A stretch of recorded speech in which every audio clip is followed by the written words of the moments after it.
के पूर्वा कुर्मी सराय बेटा कला यहीं का रहने वाला हूं आपके क्षेत्र का और आप सब लोगों के बीच में हूं और कई बार आप लोगों से परिचय भी हो चुका है। सब आए हुए पत्रकार साथियों का स्वागत है, सम्मान है, आदर है। ये आज प्रेस कॉन्फ्रेंस रखी है, क्या इसका उद्देश्य? प्रेस कॉन्फ्रेंस दावेदारी हमारी विधानसभा की है, 182 विधानसभा सरेनी से इसी उपलक्ष्य में रखी गई। आप पहली बार चुनाव में हैं, जनाधार कितना है और जीत का भरोसा आपको किस आधार पर है?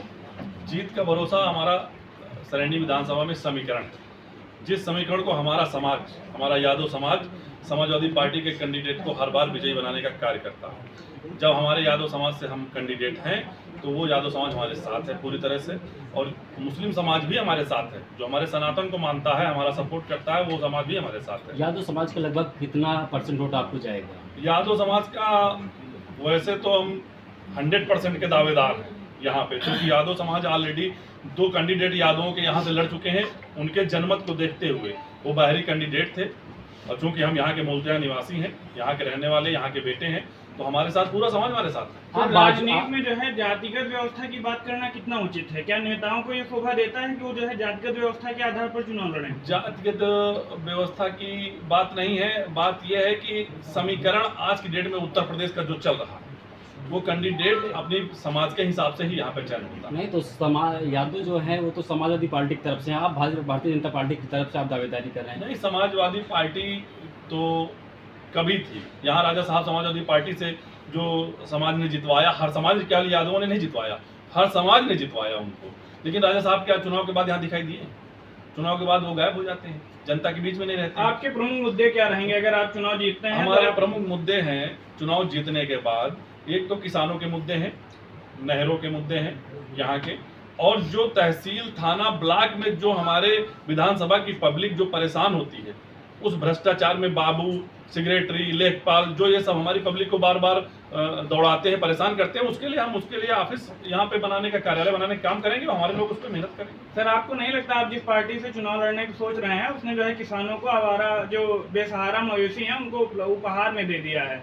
नहीं, ऐसा नहीं है, बेसहारा मवेशी उपहार में नहीं दिया है। उसके लिए हम लोगों ने गौशाला का निर्माण किया है, हर जगह पे गौशालाएं बनवाई हैं। अब ये अलग बात है कि हम लोग गांव के लोग ही छोड़ देते हैं, गौशाला तक उसको नहीं पहुंचाते हैं, वहां बांध के नहीं आते हैं, या लिखित रूप में किसी को दर्ज नहीं कराते हैं कि हम ये हमारी मवेशी है, इनको हम यहाँ पर छोड़ रहे हैं। तो बाकायदा कार्रवाई पे उसको लेना चाहिए। भारतीय जनता पार्टी की समस्या बनी रहती है, कोई भी नेता सामने नहीं आता। समस्या नहीं है, जहाँ पे जो लोग ठीक ठाक राजनीतिक लोग हैं, कोई मंत्री है, कोई ठीक ठाक विधायक है, जो जोरदार नेता है जिस समाज क्षेत्र के, वो अपने यहाँ के किसानों को, अपने विधानसभा किसानों को उपलब्ध कराते हैं खादें।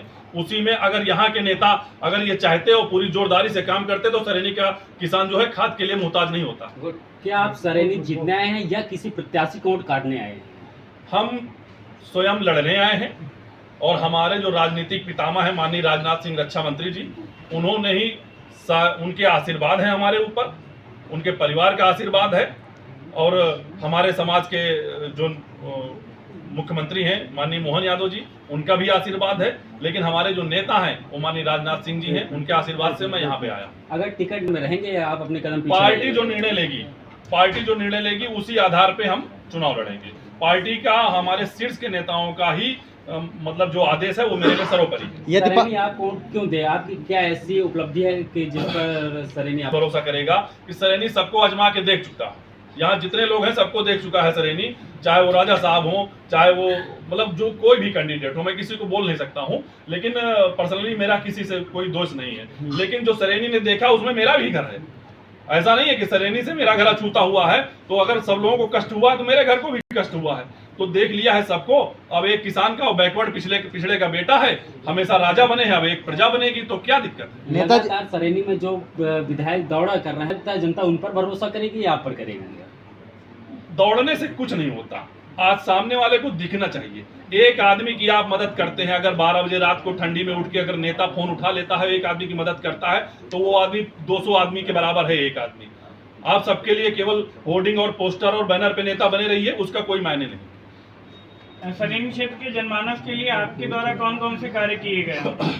है नहीं, नाम किसी कुर्सी पे है ना किसी पोस्ट पे है, लेकिन सरेनी के अगर जितने पत्रकार साथी हैं, ये कभी हमारे साथी भी रहे होंगे इसमें से कुछ लोग, तो उनसे पूछ लीजिए, अगर वो कहीं भी हैं, यही नहीं रायबरेली में ही नहीं, कानपुर और पूरे प्रदेश में या दूसरे प्रदेशों में भी अगर उन्होंने मुझे फोन मिलाया हो, किसी प्रशासनिक अधिकारी ने उनको रोका है, दरोगा, टीआई, कोतवाल, किसी ने रोका है, तो मैंने फोन उठाने का काम किया और उनको छुड़वाने का काम किया। अगर आप चयनित हो जाते हैं तो उसके बाद आपके दिमाग में ऐसे अभी हमारी प्रेस वार्ता आप लोगों से हो रही है, शुरुआत का मामला है, तो मैं इस बात को चैलेंज नहीं कर सकता हूं कि मैं 1 साल के अंदर यहाँ तीर मार दूंगा, तो तीर मारने वाली बात नहीं, लेकिन यहाँ पे एयरपोर्ट बनवाने का काम, उसमें केंद्रीय मिनिस्टरों से भी मेरी वार्ता हो चुकी है, और रोजगार लाने का काम और कारखाने लाने का काम मैं करूंगा, जिससे हमारी सरेनी का विकास हो सके। सर, सरेनी क्षेत्र की जो जनता है उपजाऊ भूमि है, तो इस कारण भूमि है, लेकिन कुछ जगह पे ही उपजाऊ भूमि है, लेकिन अगर आप कहीं इंटीरियर में देखेंगे, आप कटगर साइड देखेंगे, तिरका साइड पूरा ऊसर बना हुआ है। चीज यहाँ एक गांव घुमा हुआ है, मैं कोई नया व्यक्ति यहाँ के लिए नहीं हूँ, मैं यहाँ पूरा आप इस क्षेत्र जहाँ पकरा से हमारी विधानसभा चालू होती है और 74 तक चालू रहती है, नारायण दास खेड़ा के बॉर्डर तक,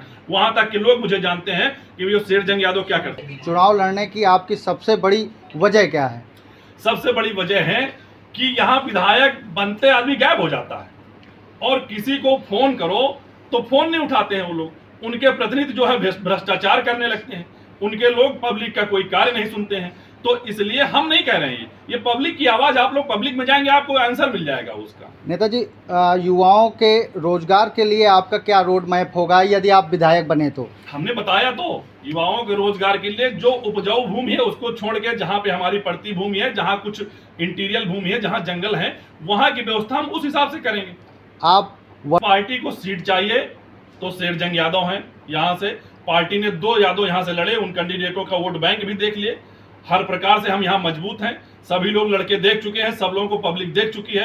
एक हम हैं, अगर हम गरीब किसान के बेटे हैं तो हमको भी मौका मिलना चाहिए। नेताजी, चुने आपकी सबसे जनता के सेवक हैं तो आज की डेट में आप जान लीजिए जनता विधायक रहेगी सरेनी की। क्या आप विधायक बनने के बाद नियमित जनसुनवाई और जनता के प्रति जवाब? अगर हम विधायक बनते हैं तो नियमित जो भी बाजारें लगती हैं, उरालपुर की हो, सरेनी की हो, भोजपुर की हो, डलमऊ की हो, लालगंज की हो, जहां जहां बॉर्डर की जो भी बाजारें लगती हैं, वहां पे दरी बिछा के बैठने का काम शेरजंग यादव करेंगे, और दूसरे विधायकों को इतिहास में ये नाम दर्ज करवाने का काम करेंगे कि विधायक का स्थान दरी बिछा के रोड पे बैठने का। नेता, नाम आपका? सरेनी के जनता के नाम मेरा अंतिम संदेश यही है कि दिखाओ चाबुक तो सलाम करते हैं, और ये वो शेर नहीं है जो सर्कस में काम करते हैं, ये वो शेर हैं जो मैदान में धरातल में काम करते हैं और काम करके दिखाएंगे, एक नेता के रूप में नहीं, आपके बेटे के रूप में।